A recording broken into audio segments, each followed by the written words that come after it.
Baru-baru ini Gubernur Jawa Barat Ridwan Kamil membagikan kisah kucing yang biasa ada di makam Emeril Khan Mumtaz, putra sulungnya yang meninggal pertengahan tahun ini. Dalam unggahannya, Ridwan Kamil menuliskan kisah kucing yang biasa ditemuinya saat mengunjungi makam Eril.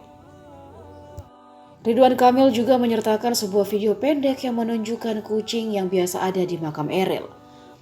Sebelumnya tak diketahui asal kucing tersebut, namun menurut Ridwan Kamil, kucing putih itu selalu betah berada di dekat pemakaman Eril meski tak ada yang mengurus.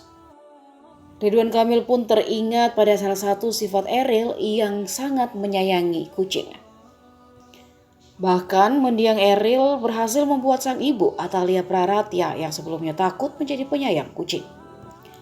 Terlepas apapun yang terjadi, Ridwan Kamil berpesan kepada semua orang untuk senantiasa menyayangi makhluk ciptaan Allah.